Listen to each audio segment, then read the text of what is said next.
하나님 말씀 마태복음 16장 13절에서 16절입니다.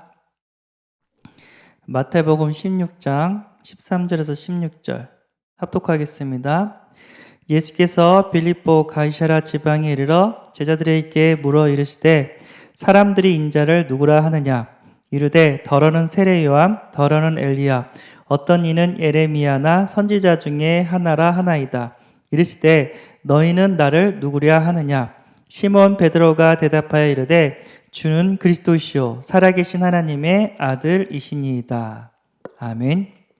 네. 너희는 나를 누구랴 하느냐라는 제목으로 함께 은혜를 나누고자 합니다. 예. 세상에서 가장 복된 소식은 예수 그리스도라고 말씀하셨죠. 예, 복음, 좋은 소식. 뭐 로또 복권 당첨되고 서울대 가고 병이 낫고 어마어마한 사업에 성공하고 좋죠. 근데 이것은 영원한 행복이 아니죠. 영원한 기쁨이 아니죠. 우리에게 영원한 기쁨은 복음입니다. 왜죠?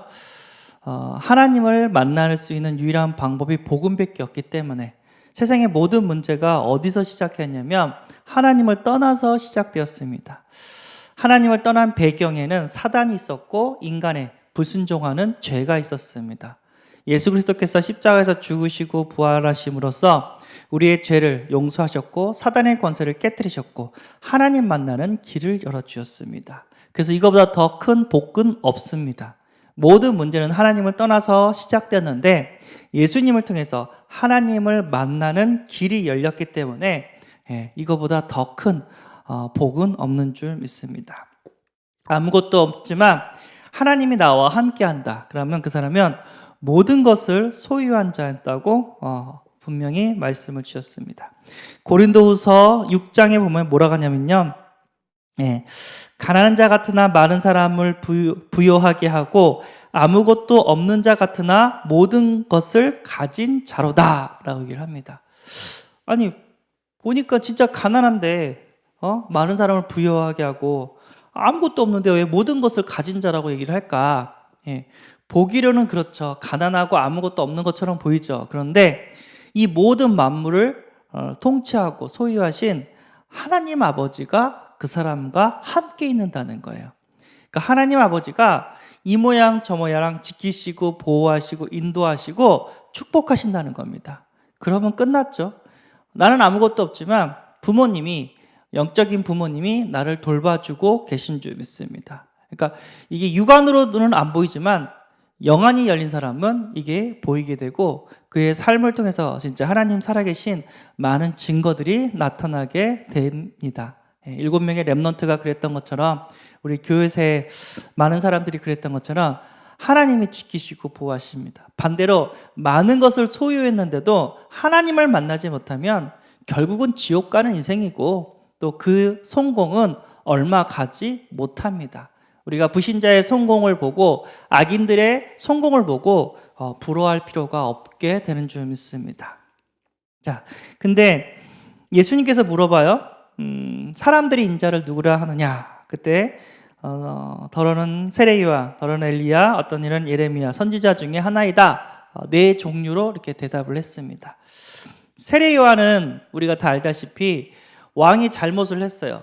그러면 그 잘못을 왕에게 그러면 안 된다 하면서요 말했던 말 그대로 정의운동가, 사회운동가입니다. 복음 간 사람이 정의운동, 사회운동 해야 됩니까? 말아야 됩니까? 할 수도 있지만 예수님은 그것을 위해서 온 것이 아닙니다. 왜냐하면 물론 헤롯 왕이 자기 동생의 부인을 왕비로 이렇게 삼은 거 잘못됐죠. 그렇지만 솔직히 얘기합시다. 죄 없는 사람은 어디 있습니까? 하나님이 우리를 감찰하시는데 죄가 하나도 없는 사람이 있을까요? 저는 확실하게 얘기합니다. 없습니다. 다 죄인입니다. 다 연약합니다. 죄를 들킨 사람이 있고 들키지 않은 사람이 있을 뿐이지 마음으로 지은 죄, 사람 몰래 지은 죄 다 있어요. 완전하신 분은 죄가 없는 완전하신 분은 오직 예수 그리스도 한 분밖에 없습니다. 이거는 뭐 그냥 율법이에요, 율법. 율법을 가지고는 죄 문제, 사단의 문제, 하나님 만나는 그 문제를 해결하지 못합니다. 죄와 사탄과 하나님만 떠난 문제를 해결하지 못합니다. 세례요한. 나쁘다는 얘기인 게 아니고 창세기 3장 문제를 해결하지 못한다는 거죠. 엘리야는 뭐 거의 신비한 능력의 대명사죠. 기도했더니 막 하늘에서 불이 임하고 어마어마한 기적, 또 기도했더니 3년인가요? 비를 멈추게 하고 또 비를 오게 만들고, 우리가 똑같은 사람이었는데. 그래서 많은 사람들이 신앙생활하면서 신비한 능력을 체험하기를 원하고 신비한 은사를 보기를 원합니다. 예언하는 것도 원하고 방언하는 것도 원하고 또 하나님의 꿈을 꾸는 것도 원하고 또 이렇게 집회하면서 귀신 쫓는 거, 이런 거 이렇게 보기를 원하고, 유튜브에 보면 이게 많이 나와요. 미국에 있는 교회 안에서 귀신 쫓는 거 영상, 집회하면서 귀신 쫓는 영상, 그걸 좀 많이 봤거든요. 저도 어떻게 볼까 그렇게 보게 됐어요. 아, 저런 사람도 있구나. 우리가 신앙생활 하는데 하나님의 기적 같은 일이 일어날 수 있습니다. 그렇죠? 근데 중요한 건 뭐냐면 기적이 기준이 아니라 예수 그리스도가 기준이 돼야 되는 줄 믿습니다. 신비한 능력을 체험하면 믿고 신비한 능력을 체험하지 않으면 안 믿고, 이게 아니라 성경에 나와 있는 그 예수 그리스도만 믿으면 신비한 능력이 나오든 안 나오든 그건 하나님의 그 계획 가운데 일어난 일이기 때문에 믿음으로 구원받게 되는 줄 믿습니다. 그래서 우리는 신비를 쫓아가는 게 아니라 예수 그리스도 복음을 쫓아가야 됩니다. 신비한 능력을 행사하면 하나님이 있는 것 같고 신비한 능력이 나타나지 않으면 하나님 없는 것 같고, 이거는 속는 겁니다. 그래서 우리는 예수 그리스도가 기준이 될 줄 믿습니다.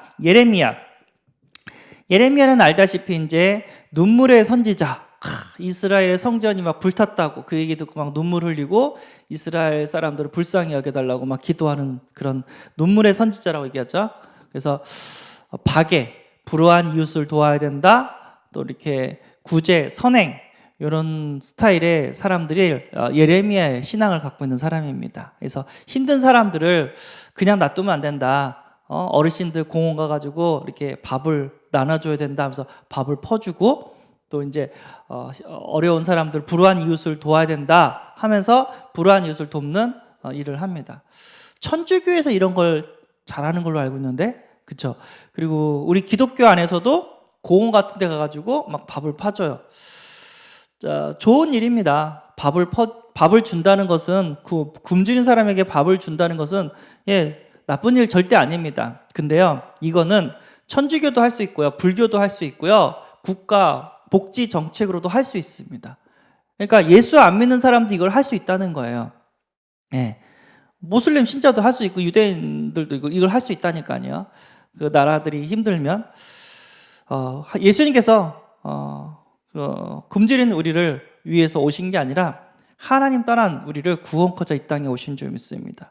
그러니까 이거를 통해서 전도를 할 수 있다. 맞습니다. 이거를 이렇게 어떻게 길 삼아서 이렇게 전도를 할 수 있는 건 맞습니다. 그런데 이것이 주축이 되면 안 됩니다. 우리가 불우한 이웃을 도와야 되겠지만 우리가 복음 전파하는 것보다 불우한 이웃에 더 많은 일을 하면 하나님 원하지 않습니다. 불우한 이웃은 부신자들도 도울 수 있고 천주교 신자도 도울 수 있어요. 오히려 우리 기독교들이 더 연약할 수 있습니다. 그렇지만 중요한 건 그게 아니라 영혼을 살려야 됩니다. 영적 문제로 고통받고 있는 영혼, 자기 죄 때문에 고통받고 있는 영혼, 하나님을 만나지 못해서 여러 가지 문제로 죽어가는 영혼, 그 영혼을 살리기 위해서 우리는 복음을 증거해야 해야 될 사명 가운데 있는 줄 믿습니다. 그래서 우리는 불우한 이웃에게도 복음을 전해야 되고 엘리트, 서밋에게도 복음을 전해야 됩니다. 그래서 선교사님들이 현장 가면은 실수하는 게 뭐냐면 자꾸만 불우한 사람들만 찾아가서 복음을 전해요. Disconnected. 그런데 Connected. 정치인이라든가 왕이라든가 엘리트들한테는 복음을 전하지를 못해요. 근데 궁극적으로는 7명의 렘넌트들이 왕을 상대했던 것처럼 정치인이나 왕이라든가 그들에게도 복음을 전해서 그들이 세계복음할 수 있도록 이렇게 섬겨야 될 이유가 있는 줄 믿습니다. 그리고 선지자 중에 하나, 선지자는 이제 윤리, 도덕, 경건 이런 것들을 많이 했던 분이거든요. 회개하라 뭐 그러면서 죄송하지만 선지자 중에 하나, 선지자는요 죄 문제 해결 안 되고 사단의 권세를 깨뜨릴 수 없습니다. 오직 예수 그리스도 왕, 선지자, 제사장 대신 예수 그리스도가 우리의 죄 문제 해결해 주시고 사단의 권세를 깨뜨리시고 하나님을 만나는 길을 열어주시게 되는 줄 믿습니다. 그래서 사람들이 그러는데 너희들은 나를 누구라 하느냐? 시몬 베드로가 대답하여 이르되 주는 그리스도시요 살아계신 하나님의 아들이시나이다. 예수님은 나의 주인이십니다. 예수님은 우리가 그토록 기다렸던 그리스도이십니다. 우리는 그리스도 메시아 하면은 이게 뭔 소리야? 모르지만은 이들은요 이것을 기다렸어요. 메시아를 기다렸고 그리스도를 기다렸단 말이에요. 우리 민족을 구원할 메시아 그리스도를 이들은 기다렸단 말이에요. 그래서 누가 메시아냐? 머리에 기름 부음 받아서 이렇게 세워진 왕, 선지자, 제사장 이 대표들이 메시아 그리스도고 이들을 통해서 출애굽도 시키고 이들을 통해서 블레셋 군대와 싸워서 승리하고 또 이를 통해서 또 나름대로의 나라가 이렇게 국권이 세워졌습니다.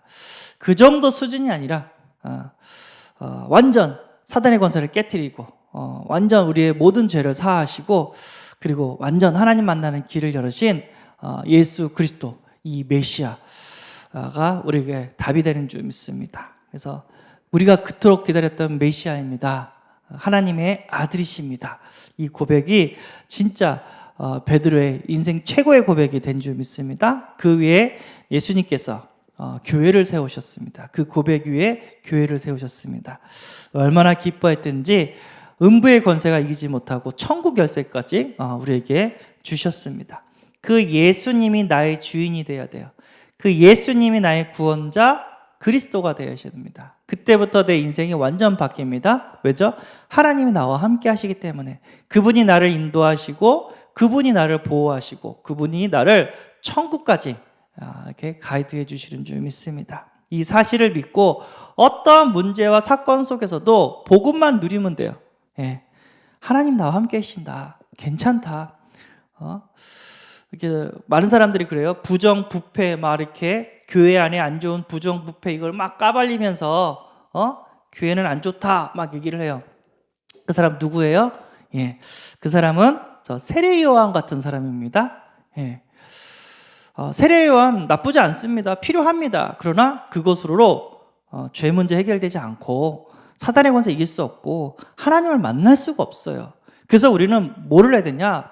죄를 사하는 예수 그리스도, 사단의 권세를 깨뜨리신 예수 그리스도, 하나님과 함께하는 축복을 누리게 하는 예수 그리스도만을 우리는 전해야 되고 그리스도만을 우리는 붙잡아야 될 이유가 있는 줄 믿습니다. 아까도 얘기했지만 죄 안 지은 사람은 없어요. 죄 없는 사람 없다니까요.